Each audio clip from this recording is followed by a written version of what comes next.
अस्सलामुअलैकुम फ्रेंड्स, आज हम बना रहे हैं ढाबा स्टाइल चने की दाल जो बहुत मज़ेदार बनती है। चलिए जी स्टार्ट करते हैं। इसके लिए हमने एक कुकर में दाल डाल लेनी है जो कि 2.5 घंटे से भीगी हुई थी और उसमें हमने पानी ऐड कर देना है। और पानी बहुत ज़्यादा आपने ऐड नहीं करना, बस इतना करना है कि दाल डिप हो जाए और थोड़ा सा उससे ऊपर आ जाए। साथ में इसमें हमने थोड़ा सॉल्ट ऐड कर दिया और हल्दी ऐड कर दी। जैसे ही बॉयल आने लगेगा तो ऊपर से ये झाग आपने रिमूव कर देनी है। झाग रिमूव करने के बाद हम इसको प्रेशर दे देंगे 5 मिनट्स के लिए। 5 मिनट्स में जो है दाल बिल्कुल बेहतरीन गल जाती है। इसमें हमने एक चिकन क्यूब भी ऐड कर दिया ताकि फ्लेवर बहुत अच्छा सा आ जाए। तो हमने इसको 5 मिनट्स के लिए प्रेशर दे देना है। ये 5 मिनट्स के बाद दाल हमारी बिल्कुल जो है बेहतरीन गल चुकी है और पानी भी इसमें थोड़ा सा रह गया है। ये पानी हमने गिराना नहीं है, ये पानी भी हमने बाद में ऐड करना है। ये देखें बेहतरीन दाल गल चुकी है। अब हमने क्या करना है, इसको किसी बर्तन में निकाल लेना है। दोबारा कुकर में हमने ऑयल डाल लिया, साथ में एक तेज़पत्ता, थोड़ा सा ज़ीरा, 4 लौंग और एक टुकड़ा हमने दालचीनी का डाल दिया। ये मसाले डाल के हमने थोड़ा सा इसको करना है फ्राई।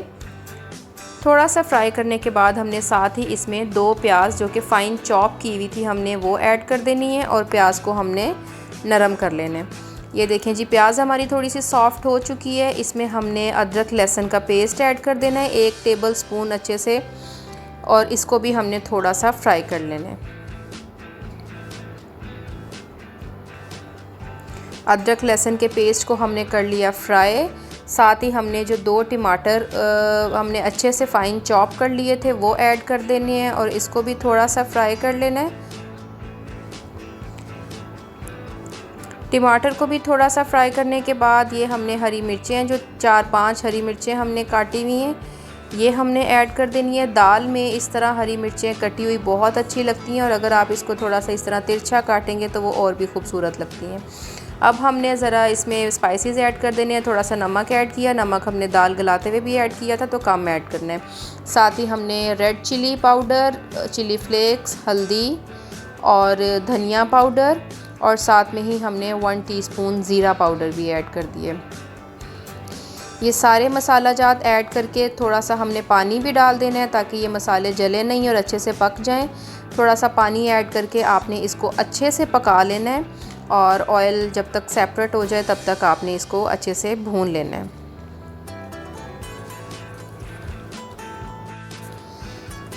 ये देखें जी अच्छे से मसाला भुन गया है, इस ऑयल सेपरेट हो चुके हैं। अब हमने 2 चम्मच दही के भी ऐड करने हैं और इसको भी हमने अच्छे से भून लेना है।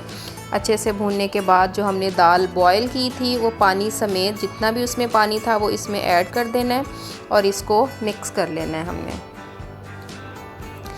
मिक्स करके इसको अच्छे से मिक्स करके हमने थोड़ी देर के लिए इसको पकने के लिए रख देना है ताकि दाल के अंदर सारे स्पाइसेस जो हैं वो उनका फ्लेवर आ जाए। ये देखें थोड़ी देर पकने के बाद ये कंडीशन थी। थोड़ा अच्छा सा ज़्यादा सा हरा धनिया इसमें डालना है, बहुत अच्छा लगता है। और साथ में हम 1 टीस्पून इसमें गरम मसाला पाउडर ऐड करेंगे और इसको ढक के रख देंगे थोड़ी देर के लिए। तड़का हम यहाँ पर बना लेते हैं। ये हमने 1 बड़ा चम्मच देसी घी का लिया है, उसमें थोड़ा सा ज़ीरा ऐड करना है और साथ में ही हमने 3-4 गोल लाल मिर्चें जो होती हैं वो ऐड कर देनी है। आप यहाँ पर कश्मीरी लाल मिर्च भी थोड़ी सी ऐड कर सकते हैं अगर आपने दाल का कलर थोड़ा सा रेड करना है तो ये हमने तड़का बना लिया, उसको अच्छे से फ्राई करके हमने दाल के अंदर ऐड कर देना है। बस जी आपकी मज़ेदार ढाबा स्टाइल दाल तैयार है।